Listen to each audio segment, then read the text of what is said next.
o Congresso Nacional vai voltar às atividades nessa semana, com a oposição ali tentando emplacar novamente essa questão da anistia aos envolvidos na suposta tentativa de golpe de Estado. A gente tem ainda nessa volta mais de 25 pedidos de cassação contra o ministro Alexandre de Moraes. Mas, Lari, quais que são as pautas importantes que a gente ainda vê emperrada nesse segundo semestre?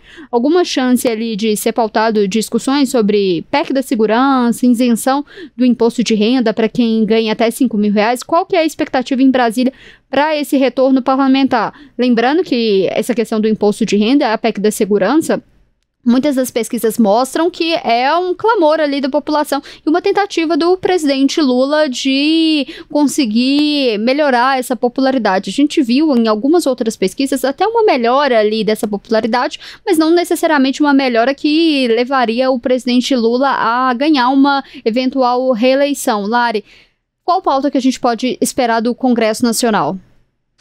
Olha, Letícia, se a gente pudesse apostar, né, a isenção do imposto, a ampliação da isenção do imposto de renda, da faixa ali do imposto de renda para quem ganha até R$5.000. E por quê, né? E aí os próprios parlamentares ficam numa situação um pouco complicada, aqueles que não estão na base do presidente Lula. Por quê? Existe um clamor, existe um apelo popular para uma pauta dessa, né? Você isentar, você aumentar a faixa de isenção de imposto, né, do imposto de renda, isso tem um apelo popular e é facilmente explicável, digamos assim, para a população. Ou seja, é uma informação que pode ser facilmente absorvida por qualquer um. Então, isso, ao mesmo tempo que é uma medida boa por si só, né, você fazer com que uma parcela da população não precise pagar mais imposto, talvez não pagar o que já paga atualmente, por exemplo, isso por si só já é bom.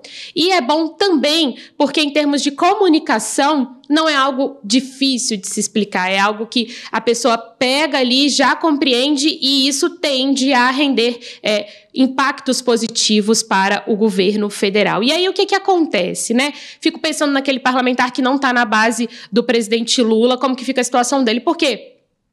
Como que ele vota contrário a uma proposta de grande apelo popular? Como que ele vota contrário a algo que vai ajudar uma parcela significativa da população, por exemplo, né? Como que ele vai explicar isso para o eleitor dele, que mesmo sendo, vamos supor, alguém do PL, por exemplo, que é o partido do ex-presidente Jair Bolsonaro?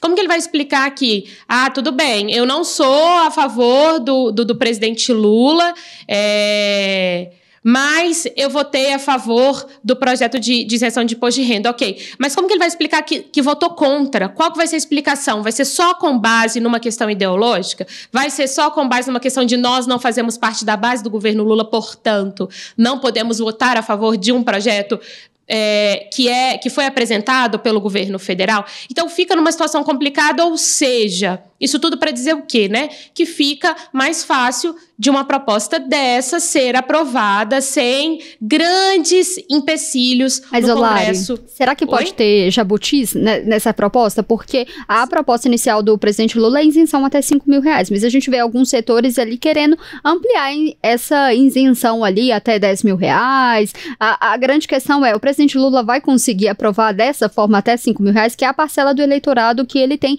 mais dificuldade, realmente, ali a classe média. Mas a gente tem toda uma questão orçamentária do governo, né? Que foi toda a questão do IOF. A questão é, será que vai ter surpresas nesse projeto? Letícia, o Congresso sempre pode apresentar ali alguma novidade, alguma surpresa, e nessa questão do jabuti, né, para explicar para quem nos acompanha, que é aquele adendo ali, aquela proposta incluída no projeto que não necessariamente tem a ver com o tema central, mas que acaba passando, né? Eu acho que é algo que os líderes do governo precisam ficar atentos e já precisa iniciar uma negociação o quanto antes para que jabutis e discussões acerca desses jabutis, desses trechos, desses destaques que não têm relação com o tema central do projeto da isenção do IR, para que isso não atrapalhe a discussão em si e a tramitação em si do projeto, né? E aí, só para fechar, Letícia, e devolver para você perguntava também da PEC da segurança. A questão da segurança pública é um ponto de fragilidade do governo federal, né? É algo que o governo está sempre debatendo, discutindo. Quando vai para alguma pesquisa de opinião, a gente vê que é justamente onde a população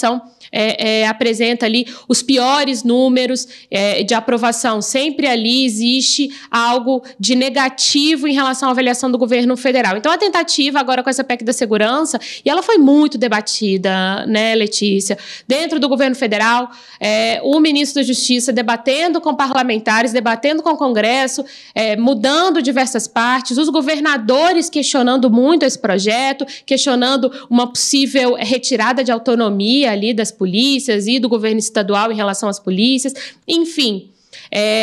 Acredito que a PEC da segurança vai ter, mesmo que já tenha sido fruto de muito debate, muita negociação, ainda vai ter um caminho mais longo no Congresso Nacional nos próximos meses. Então, assim, ao mesmo tempo que o governo vai ter aí a questão do imposto de renda favorável e com um clima melhor para tramitar, a PEC da segurança ainda tende a ter um caminho um pouco mais longo, mas é isso, o Congresso voltando com essas pautas que são consideradas prioritárias pelo governo federal, e um Congresso também que ainda, Letícia, não apresentou uma cara, não apresentou pautas ali que possam ser identificadas como do Congresso Nacional, ou como uma pauta defendida por uma grande parte dos parlamentares. O Congresso também precisa buscar esse protagonismo, né? Não só entrar em quedas de braço ali com o governo federal em momentos específicos, mas também mostrar a que veio. E isso ainda não aconteceu. Vamos ver se acontece nos próximos meses, Letícia. Lari, só antes da gente encerrar, tem, como você bem disse, o Congresso não mostrou qual que é a sua pauta até esse momento. Ali tá discussões que não vão para frente, como a questão da anistia, outras pautas, mas a gente vê também que esse Congresso aí, pelo menos nesse primeiro semestre ali, que foi de poucas pautas. Eu tô tentando lembrar ali pautas que a gente teve. A gente teve o PL da reciprocidade, né, que conseguiu logo quando foi anunciada a questão ali do tarifaço, mas é um Congresso que tá parecendo que tá mais apagando incêndio. E é importante a gente lembrar que tem a expectativa que agora, em agosto, eles analisem a questão ali da Carla Zambelli. Então, é um parlamento que tá mais voltado também para as questões próprias, né? Apagar os incêndios próprios.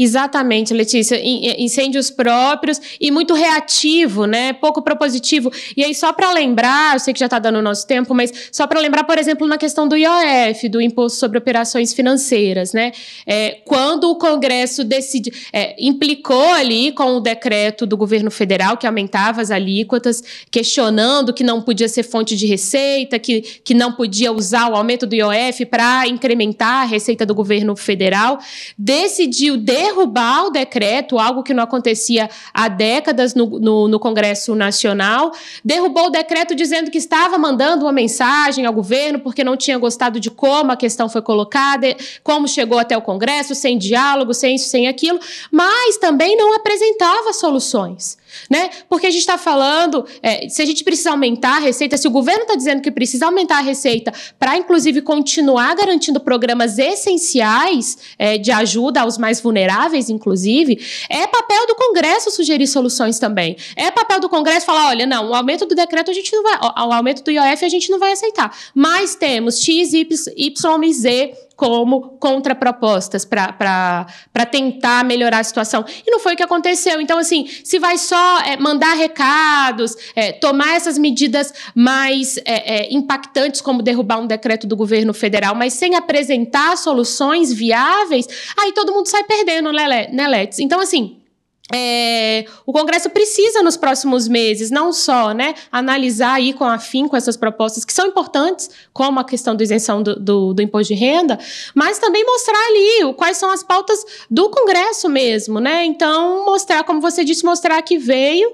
Vamos ver se isso acontece agora no segundo semestre, porque ano que vem já é ano eleitoral, a gente sabe que vai chegar ali no meio do ano, os trabalhos no Congresso vão desacelerar completamente, então temos aí o intervalo de menos de um ano para análise de questões relevantes. Vamos ver se isso vai acontecer, pelo menos, ganhando um gás aí nos próximos meses, né, Letícia? E fica importante, fica o convite também, né, acompanhar o trabalho dos parlamentares agora, tanto nesse primeiro semestre quanto nessa reta final, porque como a Larissa mesmo falou, ano que vem é ano de eleição, a gente sabe. Não é só agora, não vai ser especificamente desse ano, mas os trabalhos perdem um ritmo, tá todo mundo focado ali numa reeleição, nas eleições, então é importante realmente acompanhar o que esses parlamentares têm feito.